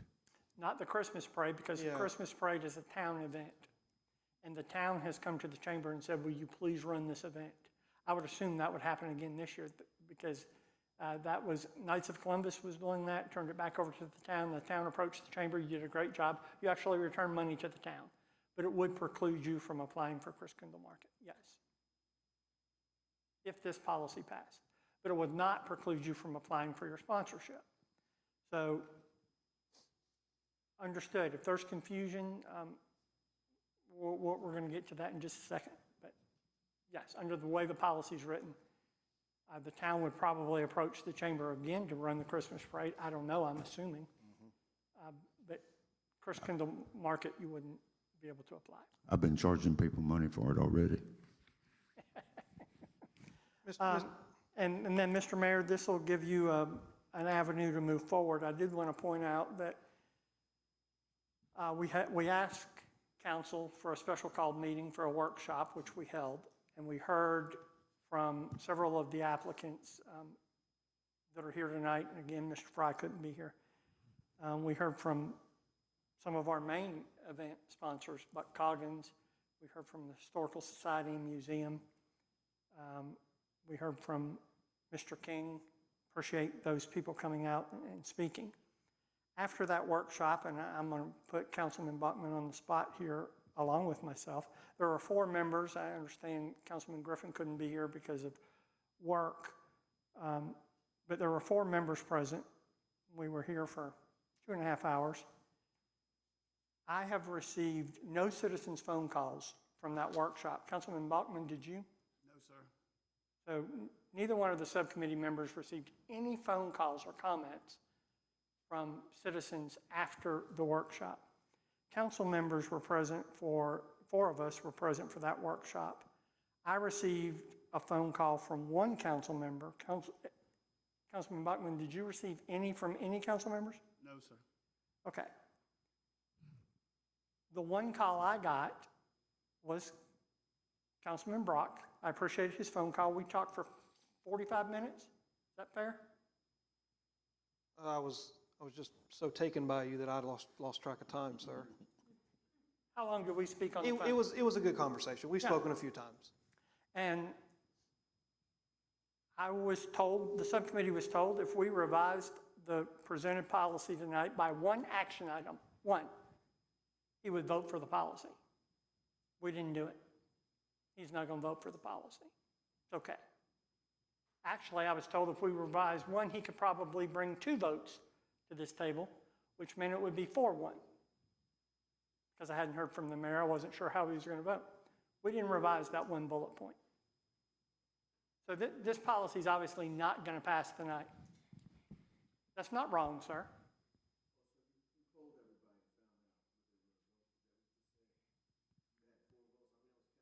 It's not what I said. I said my conversation with Councilman Brock was if I would revise the policy, the subcommittee would revise the policy by 1 bullet point, we could probably have 4 votes sitting up here. That's what I said.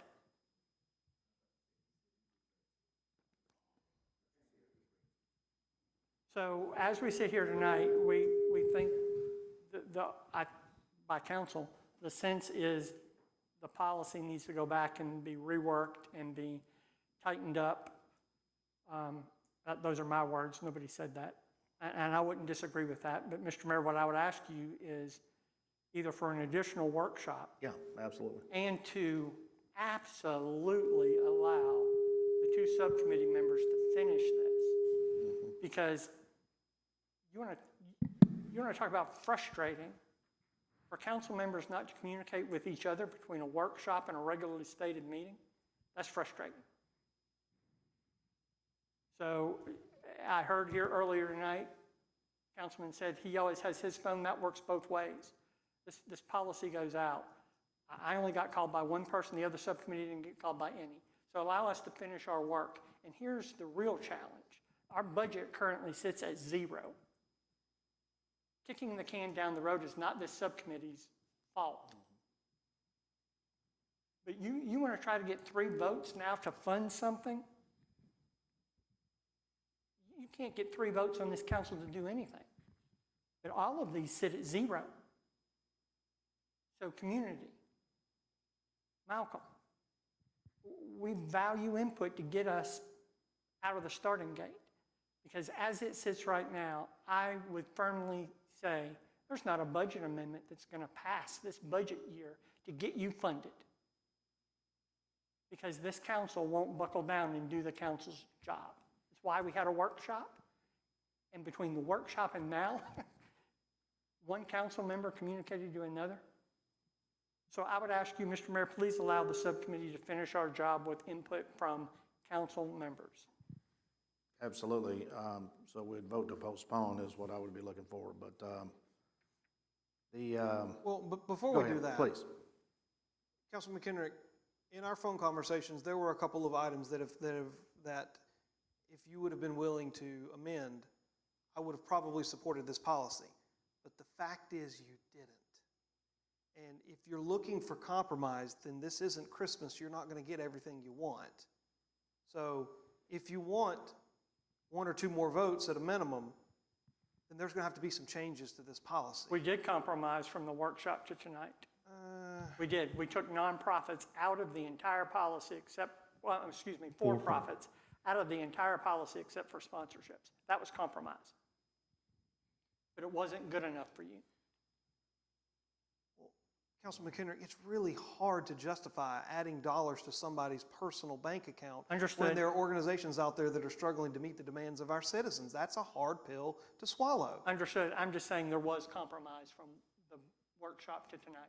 I don't know if that's compromise or tailoring a policy to fit the applicant's needs. It's compromise, Brock.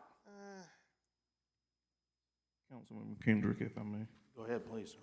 Mr. Mayor, I'm sorry. Councilman McKendrick, question on the for-profit. You eliminated that. I'm looking at what was sent out in the packet and my printed. You eliminated for-profit in the first qualifying guidelines. Yes, sir. Okay, all right. It still shows up. On the copy you have? Yes. No, we Because I have, printed exactly from see the, right here in the packet. Did you look in the packet? yeah, I printed from my packet. Nonprofit, for-profits out of there. Are you in the minutes or? Are you talking about the fourth bullet point? Yes. But that still Fourth. references the sponsorship policy, which still includes for-profits. So you didn't really eliminate anything. We You just took eliminated the them word from out. up there, Okay. and you're So- allowed to apply for a sponsorship. Okay, so that's what I'm referencing to the fourth bullet, is the for-profit. So that's, to be honest, I'll share with you so that there's no secrecy. I mean, for me, looking at it from the eyes of equity, I mean, I know it would cause qualm. It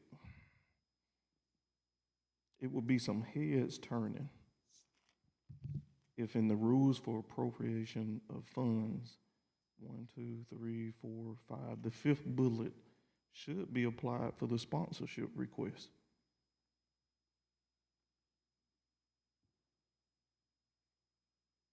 Or I've got a compromise for you. If you want to leave for-profits in there, cap them. Cap them on an organizational basis, and they can't exceed $2,500. Like, if a baseline sponsorship or an elite sponsorship for Joe's Music Fest, which he's going to have in the amphitheater, or the Cigar Lounge, or Scott Benny's, if they want to bring in musicians and they want to have a sponsorship, maybe their top dollar sponsorship is $1,000. Well, cap it, and you get one sponsorship per year per organization, not application. That's going to limit the amount of funds that this town will just give to for-profits. Again, it's a for-profit. They don't have to tell us anything. They're not subject to our request to see their books. It's simply adding to the bottom line. It's balancing their balance sheet. So that is something I could get behind, because if there's 10 for-profits and we say we're only going to allocate $25,000, we can do either a dollar cap or a cap per up to X number of events. That way we can at least go in and say the most money we're going to award to a for-profit is 25 grand. I'm just using this as an example. This isn't an actual number. And let's say 10 apply. Well, that's a pretty easy math. Well, you know what? You might get 20 apply. There may be 30 apply. According to this, both in and out of town applicants can apply. Can I apply? Yeah. To be honest, I mean, I don't know. I could settle for that type of compromise. Yeah, To me, right now, as it's written, it's just one way. That's equity if it's open and we know exactly how much is in that pot. But you can't just be giving out $7,500. Everybody's going to ask for the max. Absolutely. I would. See, and we have a cap in hospitality because it's driven by the formula. We have a cap in general fund. It's $4 million. Are we going to give away $4 million? No, of course not. But that's the ceiling. We need to bring that ceiling down. So, Mr. Mayor, I think we've come full Yeah, we circle. have. I think I talked about the 90,000, widening it a little bit more. I mean, that's what we have to come to.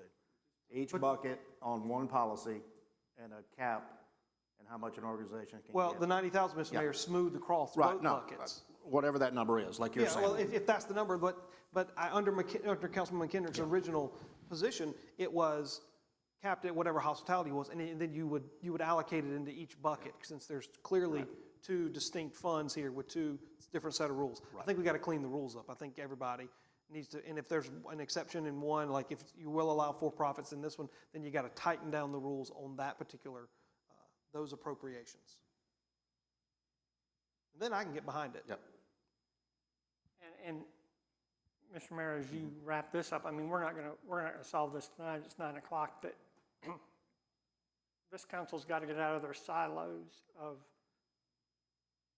personal political motivation and work on a policy that works for the community of Blythewood, or this isn't gonna work for anybody. And I think it's important to note, again, our budget sits at zero. Nobody's getting a check from Carol. So if we want to have another workshop, we can have it. But I feel really strongly that the subcommittee needs to be given the opportunity to finish this. I agree. I know we're going to meet again on the 11th of September. That's the proposed date. We need more time than that? Councilman Brock? Or do you want to do it on a Well, Saturday? we can keep adding to that agenda. Apparently, that agenda's going to come with 10 items when I requested You're the one that so, curtailed the agenda. yeah, whatever. Or do you want a weekend workshop, whatever works best for everybody, in preparation for the 11th September meeting?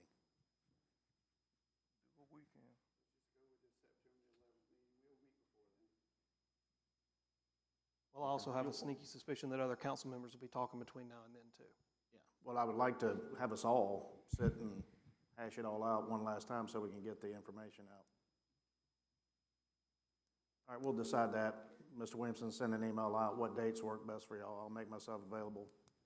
Mr. Mayor, I'd like to. Go ahead, please. Just like to make a motion to postpone. Okay? I'll second. Policy. It's been properly motioned to postpone to, it's been properly motioned and seconded to postpone the Community Impact Fund policy until a later date to be determined.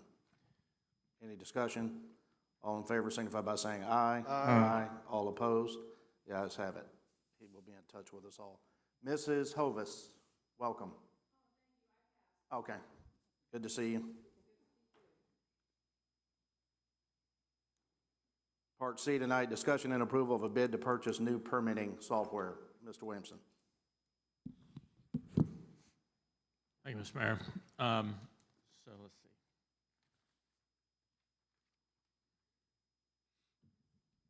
Sent y'all an email earlier last week, but we've quickly realized that our permitting software is behind the times and needs to be updated if we are to be in a position to efficiently process permits when needed, particularly when we're dealing with a large industrial project that will have lots of off-hours inspection requests that we need to respond to in a timely manner. We contacted 3 permitting software companies that sent us pricing. The preferred company was Evolve, and is also one that our building official and building inspectors are very familiar with and prefer from years of use. I included in the email and in your agenda packet Mr. Blackwell's reasons. Evolve's first year cost is $25,400, and the following year costs are $15,400. This will require a budget amendment, which will be included when we amend the other budget items that need to be addressed. I'm requesting council approve me moving forward on agreement with Evolve permitting software. And I have Mr. Blackwell, I can get him on the phone if he has specific questions for him. But essentially, the big thing is that between the inspectors and the contractors, everything is done through an app for requests of inspection. They get immediate response back. Their comments, if they fail an inspection, are on there. The way it works now, a lot of that is done. They left a note on the property. Oh, I didn't get that note. There's a lot of poor communication that results in work not getting done, essentially because of waiting on something. So, but this is a common software that is being used throughout many municipalities, and it's kind of brought to the forefront the need that we need to update our software and make it usable with contractors who are going to be moving at a very fast pace, and we do not want to be the ones that are slowing down the work that they're doing. So that's the background, why this kind of come about now, because it was very clear as we started talking to Scout and others that something needed to be done. So this is where this is coming from. Council member comments. Mr. Williamson, Okay. 2 questions. Do you have any experience with the software? This software, no. Other than but other software that the county uses, I'm very familiar with that, and that has been in place for 7 or 8 years now, and as a general kind of iPad out in the field, inspection approval kind of thing. Yep. And my second question is, this is something that we would probably take on in perpetuity, or at least for the foreseeable future. Oh, yeah, definitely. Yeah. So once we get it, we're going to keep it. Certainly. Okay. I got a question. Go ahead, please. So I'm looking at the invoice, and I see at the bottom in the fine print, a 5% annual increase. So is that something That's something we can negotiate and work on. That's what I think. We just need to move forward. This is not, I can bring the agreement back to council. But yeah, that is, I mean, there are things that need to be worked on there for sure. This is not, How confident are you that that piece could get kind of flushed out to zero, or just? I don't know, but what I can do is just bring it back to council, if that's desirable, because that's something I think that we need to look at, particularly right off the bat. No, I can bring I that to council agree. and get a better explanation for what are the reasonings behind that. I mean, I agree with modernizing technology and helping you guys out in the office, helping Kurt out in the field as the Scout project moves forward. No need to hold him up, but I would like, I'm sure this would pass, but I would like to see if we could eliminate that 5% if possible. Well, Councilman Griffin, if I may, we give our town employees 5% or more every year to do a cost of living adjustment. Let's just call it a COLA and move on. Their expenses go up, their employees need raises too. So the 5% doesn't really give me any kind of heartburn. It's just the cost of doing business. No, I'm not saying that it stops, but Yeah. we're talking about saving money in other places. Continue that same trend if we can with the 5%. I'm not gonna not vote for this and hold up administrative things in the office. It's just a question. No, I If we understand. could save some money, we're asking these folks to take cutbacks, but we're gonna pay 5% on the year to someone else. But that's just my general question, Mr. Williams. Just if that can happen. Mr. Mayor, quick question. Please, Councilman Kennedy. Mr. Williamson, 6 users, you're comfortable there? I think so, yeah, I believe so. We kind of added up, yep. So your annual dues here are 15.4. 10,000 upfront, and then they're going to charge you 15.4 annually. Is that how I'm reading this? That's correct, yes. Yeah, okay, thank you. Mr. Mayor, if there's no other questions, I'll make a motion to approve. Second. Been probably motioned and a seconded to approve the bid to purchase new permitting software. Any further discussion? All in favor signify by saying aye. Aye. All opposed? The ayes have it, the motion carries. Thank you. Part 9 tonight, open citizen comments. Anyone wishing to speak didn't have an opportunity to sign up. All right, do we have a motion to adjourn? Motion. Second. It's been probably motion second to adjourn tonight's meeting. Any discussion? All in favor signify by saying aye. Aye. All opposed? The ayes have it, we're adjourned.